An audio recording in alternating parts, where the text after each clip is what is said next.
श्लोक 37. वृष्णीनां वासुदेवोऽस्मि पाण्डवानां धनञ्जयः मुनीनामप्यहं व्यासः कवीनामुशना कविः. अर्थ: यादवांपैकी वासुदेव, पांडवांमध्ये अर्जुन, मुनींमध्ये व्यास आणि कवींमध्ये उशना म्हणजे शुक्राचार्य या भगवंताच्या विभूती आहेत असे तू समज. विवरण: वृष्णी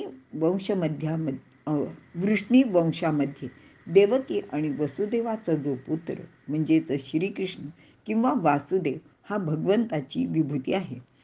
यादवांमध्ये हा सर्वश्रेष्ठ असा आहे. अत्यंत बुद्धिमान, चतुर, शूर, युद्धनीती निपुण, उत्तम वक्ता, कलेचा भोक्ता अशा अनेक गुणांनी युक्त असलेला हा वासुदेव आहे. हा विष्णूचा 8वा अवतार आहे. याने अनेक दुष्टांचे निर्दालन केले आहे.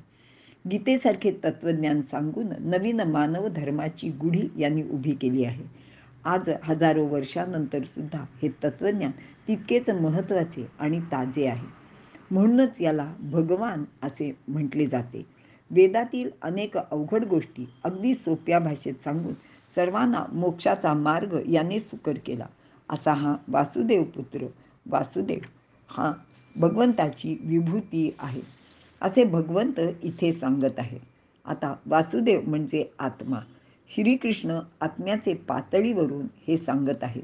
तो येथे आत्मस्तुती करीत नाही हे आपण सर्वांनी लक्षात घ्यायला हवे. अर्जुन किंवा धनंजय पांडवांमध्ये 3ऱ्या क्रमांकाचा हा कुंतीचा पुत्र इंद्रकृपेने झाला होता. अत्यंत सरळ स्वभावाचा, सुस्वरूप, धनुर्विद्येत निपुण, अनेक शत्रूंना जिंकून अपार धन मिळवले म्हणून याला धनंजय असे म्हटले जाते. याचा पराक्रम भरतखंडात गाजला होता. हा श्रीकृष्णाचा आतेभाऊ, मित्र, सखा, मेहुणा, शिष्य अशा अनेक नात्यांनी प्रसिद्ध आहे. आणि पांडवांमध्ये असलेला असा हा अर्जुन माझी विभूती आहे असे स्वतः भगवंतच इथे सांगत आहेत. व्यासमुनी, पराशर पुत्र, वशिष्ठांचे पणतू असे हे व्यास यांनी वेदांचे 4 भाग केले. पुराणे, उपनिषदे व महाभारत असे अनेक ग्रंथ निर्माण केले. आणि मुख्य म्हणजे भगवंताने म्हणजे श्रीकृष्णाने गीता अर्जुनाला सांगितली होती. आणि असे असले तरी ती ग्रंथबद्ध करण्याचे महत्त्वाचे काम व्यासांनीच केले आहे. आणि केवळ त्यांच्याचमुळे गीतेचे कर्ते हे व्यासच आहेत आणि त्यांच्यामुळेच ही गीता आपल्यापर्यंत येऊन पोचलेली आहे. यांना कृष्णद्वैपायन, बादरायण अशी अन्य नावेसुद्धा आहेत. शुक हे त्यांचे पुत्र आहेत. आता इथे एक लक्षात घेतलं पाहिजे की स्वतः व्यासांनी आपल्याला भगवंताची विभूती असे म्हणवून घेतलेले नाही आहे, तर स्वतः भगवंतांनीच तसे सांगितले आहे. म्हणून त्यांनी केवळ इथे त्याची नोंद केली आहे हे आपण लक्षात घेतले पाहिजे.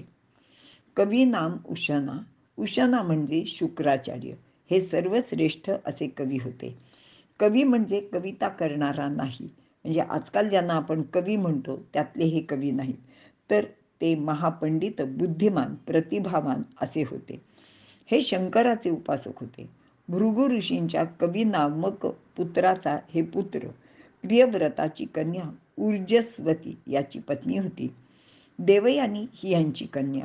यांना संजीवनी विद्या प्राप्त होती. देवगुरु बृहस्पतींचे यांच्याशी काही कारणाने वैर निर्माण झाले म्हणून ते आजन्म दैत्यांचे गुरु म्हणून राहिले. शंकराच्या कृपेने ते योगविद्येत निपुण झाले होते. बृहस्पती पुत्र कच संजीवनी विद्या शिकण्यासाठी यांचेकडे आला होता. अशा रीतीने वसुदेव पुत्र वासुदेव, अर्जुन, महर्षी व्यास व शुक्राचार्य हे भगवंताच्या विभूती आहेत असे इथे स्वतः भगवंतच अर्जुनाला सांगत आहेत. इथे आपण थांबूया.